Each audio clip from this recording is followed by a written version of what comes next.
The long-lasting legacy of the ancient Greeks is well deserved. Their art, architecture, literature, drama, religion and military achievements have all withstood the test of time, inspiring people to this day.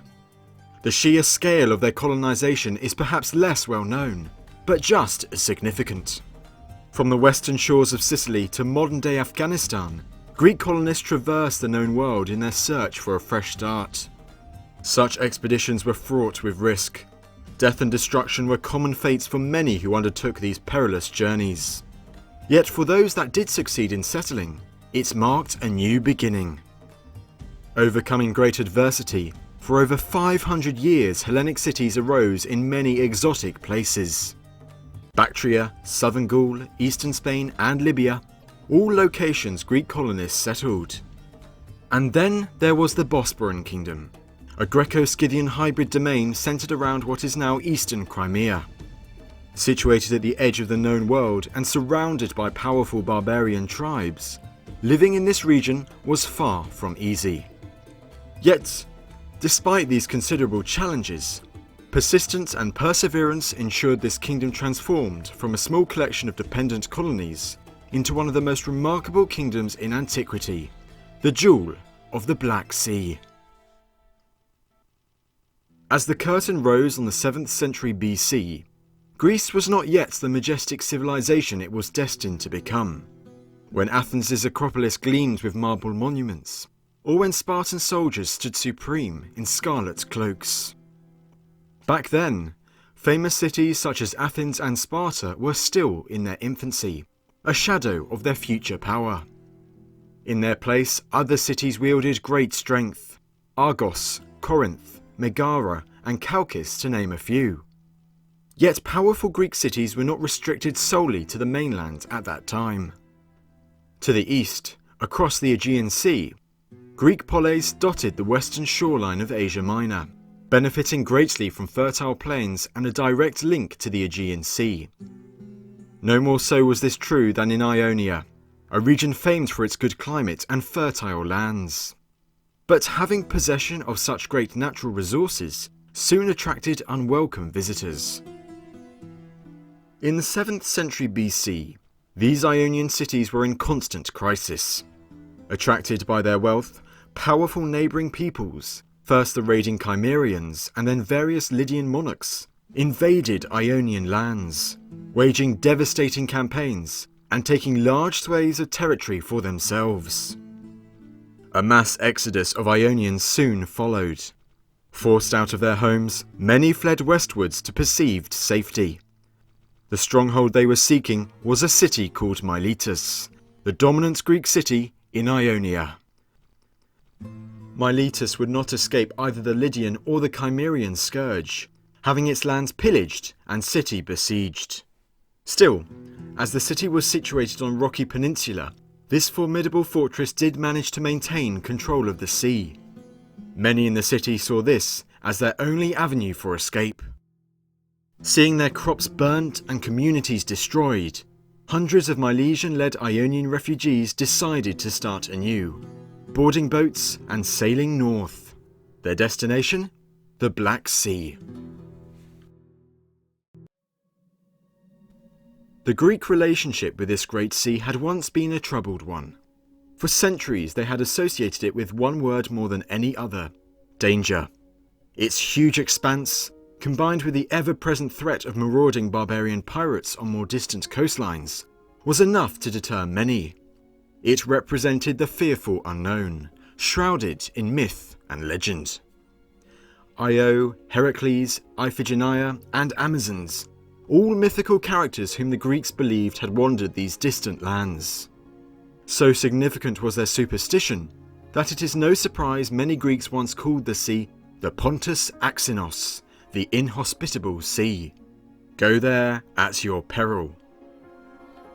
Yet the Milesians, in time, had overcome the myths.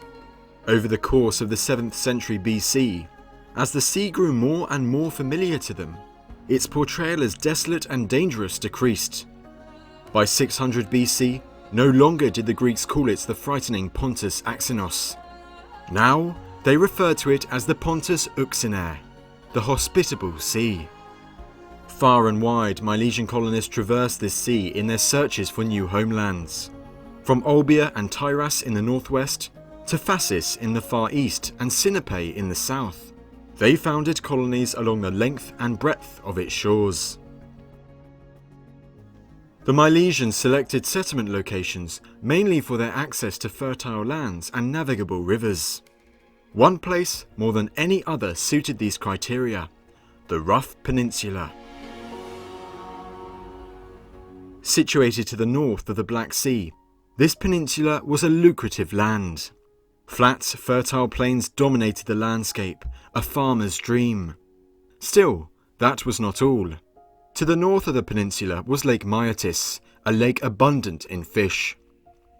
The excellent farming land and rich fisheries would make it relatively easy to provide abundant surpluses of food.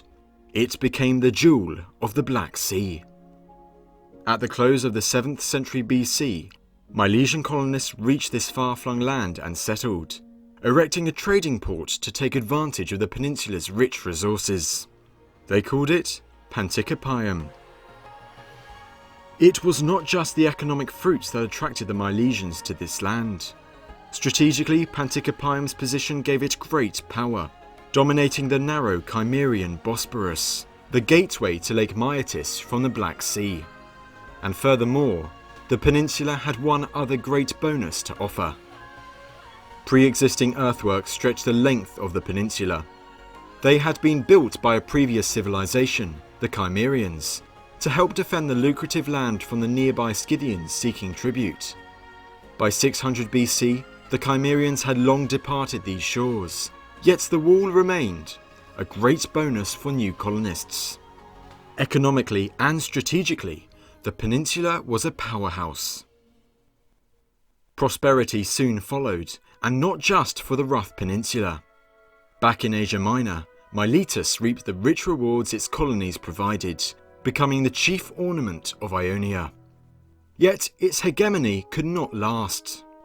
By the beginning of the 5th century BC, no longer did Miletus bathe in splendour. By then, it was little more than a ruin, having met its downfall at the end of the disastrous Ionian revolt. Its colonies on the Bosporus, however, did not share Miletus's unfortunate fate. By 490 BC, the area surrounding the rough peninsula had transformed significantly. As tales of the Bosporus's prosperity spread, many would make the long journey and reap rich rewards. Pantikapaeum, the once simple trading port, transformed into a bustling centre for commerce, while further colonies also began to establish themselves on either side of the Bosporus, cities such as Myrmekium, Hermonassa, and Phanagoria. This quickly brought new solutions to old problems. Existing on a prosperous edge of the known world inevitably brought dangers for the fledgling Greek cities. The neighbouring Scythian tribes certainly made regular demands for tribute. Either pay up or perish. It was a well-refined nomadic strategy. The Bosporan cities, however, soon grew tired of it and reacted accordingly. In around 520 BC, realising there was strength in numbers, many of them combined to form a powerful state. It was called the Bosporan Kingdom. The Bosporan Kingdom soon started to show its economic expertise. Taking advantage of the land's great fertility and the abundance of sea life in Lake Maeander, by the beginning of the 5th century BC, exports of Bosporan grain and salted fish were finding willing buyers not just along the coast of the Black Sea, but also further afield among Greek city-states. City-states such as Mytilene, Athens, and many in the Peloponnese. This soon attracted the attention of the most powerful man in the world. In 480 BC, as the famous Persian king Xerxes prepared to cross the Hellespont and invade Greece, his men halted a flotilla of grain ships sailing most likely from the Bosporan Kingdom. Upon seeing the size of the fleet, Xerxes asked his commanders where the corn-laden ships were going. "To your enemies, sire," said they, "carrying corn." Whereto Xerxes answered, "And are not we too sailing to the same place as they, with corn among all our other provisions?" What wrong are they doing us in carrying food thither? Bosporan exports were finding buyers far and wide. It was only the beginning. By 438 BC, the Bosporan Kingdom's economic prosperity had bloomed, as reliance on grain exports by various Greek cities in the Aegean only increased. Still, continuity cannot last forever, and great change was fast approaching the kingdom. For 40 years, the Bosporan Kingdom had been ruled by a powerful tyranny called the Archenactidae, a dynasty likely of Milesian origin. In 438 BC, however, there occurred a fundamental change. That year, Archenactidae rule of the Bosporus ended in somewhat mysterious circumstances. Whether the family died out naturally or was removed in violent circumstances, we do not know. Yet what we do know is that following its downfall, the established tyranny was replaced by a man who would go on to create his own far greater dynasty, Spartacus. Spartacus, who was almost certainly a member of the powerful Etruscan kingdom that then dominated much of the Black Sea's western shoreline, was instated as Bosporan leader in 438 BC. His dynasty would rule for the next 328 years. Under first Spartacus and then his successors, called either the Spartakids or Leukonidae, the Bosporan kingdom entered a new epoch, an epoch that would see the realm flourish. With Spartakid tyrants at the helm, the Bosporan kingdom gradually expanded its borders. No longer would it be limited to the immediate area each side of the Bosporus. Under Spartacus's son Satyrus, the expansion progressed, gaining not only the rich nearby Athenian colony of Nymphium, but also taking over cities east of the Cimmerian Bosporus, cities such as Phanagoria. This was just the start, however, and further conquests followed over the next 80 years, as first Satyrus' son, Leucon, and then his grandson, Hyrisades, expanded Bosporan dominion yet further. By the second half of the 4th century BC, Bosporan power reached far and wide, from Theodosia in the west to the lands of the Maeatai on the northeastern shore of Lake Maeatis, and Gorgippa to the south. They reaped rich rewards. As Bosporan dominion increased, so too did its economic power. Not only did the capture of powerful neighbouring trading ports such as Nymphium, Theodosia and Gorgippa drastically increase the exporting power of the kingdom, but the acquisition of the lucrative fertile lands of the Sindhi tribe in Asia provided an even greater abundance of grain to export. For many cities, the Bosporan kingdom thus became the breadbasket of the known world, and one city more than any other came to rely heavily on this. By the 4th century BC, Athens, the home of democracy and a once formidable power, was one of the most prestigious cities in the Mediterranean. Still, it had one Achilles heel. The sheer size of the city meant that it could not feed itself. Attica's farms could not cope. Consequently, the city relied heavily on grain imports. They looked to the Bosporan kingdom. Originally beginning to receive grain from the Bosporan kingdom as early as the latter half of the 5th century BC, Athenian reliance on Bosporan grain continually increased over the next 100 years. The Bosporan tyrants, most famously Satyrus, Leucon, and Hyrisades, were all too happy to oblige. In Athens, they saw a reliable, dependent trading partner, always in need of the food supplies they had an abundant surplus of. In Athens, they saw profit. As the Athenian and Bosporan trading relationship grew stronger, honours followed for the Spartakid rulers. Elaborate statues of the tyrants were erected in the heart of Athens. They received honorary titles, for instance Benefactor of Athens. And last, but certainly not least, the Athenians bestowed upon the Spartakids Athenian citizenship, despite many Athenians viewing these men as uncivilized barbarians. Athenian reliance on Bosporan trade was clear for all to see. The special relationship was far from one-sided, however. As grain ships departed the Bosporus, so merchant ships loaded with Attic gold and silver returned, and Bosporan coffers swelled. Using this great wealth, the tyrants continued their great military expansion, hiring various mercenaries to aid them in their wars.